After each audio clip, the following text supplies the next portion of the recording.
വിശുദ്ധ ലൂക്ക എഴുതിയ സുവിശേഷം 24-ാം അധ്യായം 1 മുതലുള്ള തിരുവചനങ്ങൾ. യേശുവിന്റെ പുനരുത്ഥാനം. അവർ തയ്യാറാക്കി വച്ചിരുന്ന സുഗന്ധദ്രവ്യങ്ങളുമായി ആഴ്ചയുടെ ആദ്യ ദിവസം അതിരാവിലെ കല്ലറയുടെ അടുത്തേക്ക് പോയി. കല്ലറയിൽ നിന്ന് കല്ലുരുട്ടി മാറ്റിയിരിക്കുന്നതായി അവർ കണ്ടു. അവർ അകത്ത് കടന്നു നോക്കിയപ്പോൾ കർത്താവായ യേശുവിൻ്റെ ശരീരം കണ്ടില്ല. ഇതിനെക്കുറിച്ച് അമ്പരന്ന് നിൽക്കവേ രണ്ടുപേർ തിളങ്ങുന്ന വസ്ത്രങ്ങൾ ധരിച്ച് അവർക്ക് പ്രത്യക്ഷപ്പെട്ടു. അവർ ഭയപ്പെട്ട് മുഖം കുനിച്ചു. അപ്പോൾ അവർ അവരോട് പറഞ്ഞു, ജീവിച്ചിരിക്കുന്നവനെ നിങ്ങൾ മരിച്ചവരുടെ ഇടയിൽ അന്വേഷിക്കുന്നത് എന്തിന്?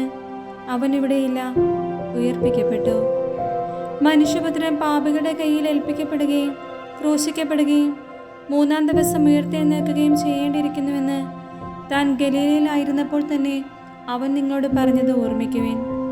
അപ്പോൾ അവർ അവൻ്റെ വാക്കുകൾ ഓർമ്മിച്ചു. കല്ലറയിൽ നിന്ന് തിരിച്ചു വന്ന് അവർ ഇതെല്ലാം 11 പേരെയും മറ്റെല്ലാവരെയും അറിയിച്ചു. മഗ്ദലേന മറിയവും യോവന്നായും യാക്കോബിൻ്റെ അമ്മയായ മറിയവും അവരുടെ കൂടെ ഉണ്ടായിരുന്ന മറ്റു സ്ത്രീകളുമാണ് ഇക്കാര്യങ്ങൾ അപ്പസ്തോലന്മാരോട് പറഞ്ഞത്. അവർക്കാകട്ടെ ഈ വാക്കുകൾ കെട്ടുകഥ പോലെ തോന്നിയുള്ളൂ. അവർ അവരെ വിശ്വസിച്ചില്ല. എന്നാൽ പത്രോസ് എഴുന്നേറ്റ് കല്ലറയിലേക്ക് ഓടി കുനിഞ്ഞ് അകത്തേക്ക് നോക്കിയപ്പോൾ അവനെ പൊതിഞ്ഞിടുന്ന തുണികൾ തനിയെ കിടക്കുന്നത് കണ്ടു. സംഭവിച്ചതിനെപ്പറ്റി വിസ്മയിച്ചുകൊണ്ട് അവൻ തിരിച്ചുപോയി.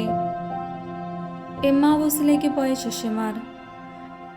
ആ ദിവസം തന്നെ അവരിൽ 2 പേർ ജെറുസലേമിൽ നിന്ന് ഏകദേശം 60 സ്ഥാദിയോൺ അകലെയുള്ള എമ്മാവൂസ് ഗ്രാമത്തിലേക്ക് പോവുകയായിരുന്നു. ഈ സംഭവങ്ങളെക്കുറിച്ചെല്ലാം അവർ സംസാരിച്ചു കൊണ്ടിരുന്നു. അവർ സംസാരിക്കുകയും വാദിക്കുകയും ചെയ്തുകൊണ്ട് പോകുമ്പോൾ യേശുവും അടുത്തെത്തി അവരോടൊപ്പം യാത്ര ചെയ്തു. എന്നാൽ അവനെ തിരിച്ചറിയാൻ കഴിയാത്ത വിധം അവരുടെ കണ്ണുകൾ മൂടപ്പെട്ടിരുന്നു. അവൻ അവരോട് ചോദിച്ചു, എന്തിനെക്കുറിച്ചാണ് നിങ്ങൾ സംസാരിക്കുന്നത്? അവർ മ്ലാനവതരായിരുന്നു. അവരിൽ ക്ലെയോപ്പാസ് എന്നു പേരായവൻ അവനോട് ചോദിച്ചു, ഈ ദിവസങ്ങളിൽ ജെറുസലേമിൽ നടന്ന സംഭവമൊന്നും അറിയാത്ത അപരിചിതനാണോ നീ? അവൻ ചോദിച്ചു, ഏത് കാര്യങ്ങൾ? അവർ പറഞ്ഞു, നസ്രായനായ യേശുവിനെ കുറിച്ച് തന്നെ. അവൻ ദൈവത്തിൻ്റെയും മനുഷ്യരുടെ മുൻപിൽ വാക്കിലും പ്രവൃത്തിയിലും ശക്തനായ പ്രവാചകനായിരുന്നു. ഞങ്ങളുടെ പുരോഹിത പ്രമുഖന്മാരും നേതാക്കളും അവനെ മരണവിധിക്ക് ഏൽപ്പിച്ചു കൊടുക്കുകയും ക്രൂശിക്കുകയും ചെയ്തു. ഇസ്രായേലിനെ മോചിപ്പിക്കാനുള്ളവൻ ഇവനാണെന്ന് ഞങ്ങൾ പ്രതീക്ഷിച്ചിരുന്നു. ഇതൊക്കെ സംഭവിച്ചിട്ട് ഇന്ന് 3-ാം ദിവസമാണ്. ഞങ്ങളുടെ കൂട്ടത്തിലുള്ള ചില സ്ത്രീകൾ ഞങ്ങളെ വിസ്മയിപ്പിച്ചു. ഇന്ന് രാവിലെ അവർ കല്ലറയിൽ പോയിരുന്നു. അവൻ്റെ ശരീരം അവർ അവിടെ കണ്ടില്ല.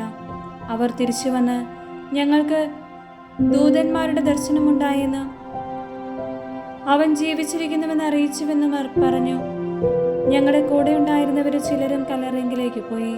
സ്ത്രീകൾ പറഞ്ഞതുപോലെ തന്നെ കണ്ടു, എന്നാൽ അവനെ അവർ കണ്ടില്ല. അപ്പോൾ അവൻ അവരോട് പറഞ്ഞു, ഭോഷന്മാരെ, പ്രവാചകന്മാർ പറഞ്ഞിട്ടുള്ളത് വിശ്വസിക്കാൻ കഴിയാത്ത വിധം ഹൃദയം മന്ദീഭവിച്ചവരെ, ക്രിസ്തു ഇതെല്ലാം സഹിച്ചത് മഹത്വത്തിലേക്ക് പ്രവേശിക്കേണ്ടിയിരുന്നില്ലേ? മോശ തുടങ്ങി എല്ലാ പ്രവാചകന്മാരും വിശുദ്ധ ലിഖിതങ്ങളിൽ തന്നെ പറ്റി എഴുതിയിരിക്കുന്നവയെല്ലാം അവൻ അവർക്ക് വ്യാഖ്യാനിച്ചു കൊടുത്തു. അവർ എത്തേണ്ടിയിരുന്ന ഗ്രാമത്തോടടുത്തു. അവനാകട്ടെ യാത്ര തുടരുകയാണെന്ന് ഭാവിച്ചു. അവർ അവനെ നിർബന്ധിച്ചുകൊണ്ട് പറഞ്ഞു, ഞങ്ങളോട് കൂടെ താമസിക്കുക, നേരം വൈകുന്നു, പകൽ അസ്തമിക്കാറായി. അവൻ അവരോടുകൂടി താമസിക്കുവാൻ കയറി. അവരോടൊപ്പം ഭക്ഷണത്തിനിരുന്നപ്പോൾ അവൻ അപ്പമെടുത്ത് ആശീർവദിച്ച് മുറിച്ചവർക്ക് കൊടുത്തു. അപ്പോൾ അവരുടെ കണ്ണുകൾ തുറക്കപ്പെട്ടു. അവർ അവനെ തിരിച്ചറിഞ്ഞ, പക്ഷേ അവൻ അവരുടെ മുമ്പിൽ നിന്ന് അപ്രത്യക്ഷനായി. അവർ പരസ്പരം പറഞ്ഞു, വഴിയിൽ വെച്ച് അവൻ വിശുദ്ധ ലിഖിതം വിശദീകരിച്ചുകൊണ്ട് നമ്മോട് സംസാരിച്ചപ്പോൾ നമ്മുടെ ഹൃദയം ജ്വലിച്ചിരുന്നില്ലേ? അവർ അപ്പോൾ തന്നെ എഴുന്നേറ്റ് ജെറുസലേമിലേക്ക് തിരിച്ചുപോയി. അവിടെ കൂടിയിരുന്ന 11 പേരെയും അവരോടൊപ്പം ഉണ്ടായിരുന്നവരെയും കണ്ടു.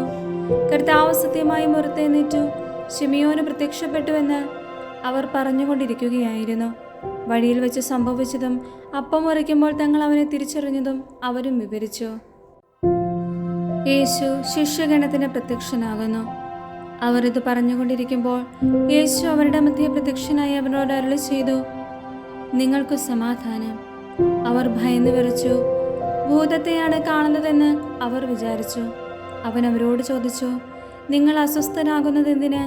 നിങ്ങളുടെ മനസ്സിൽ ചോദ്യങ്ങൾ ഉയരുന്നതും എന്തിന്? എൻ്റെ കൈകളും കാലുകളും കണ്ട് ഇത് ഞാൻ തന്നെയാണെന്ന് മനസ്സിലാക്കുവേൻ. എന്നെ സ്പർശിച്ചു നോക്കുവേൻ.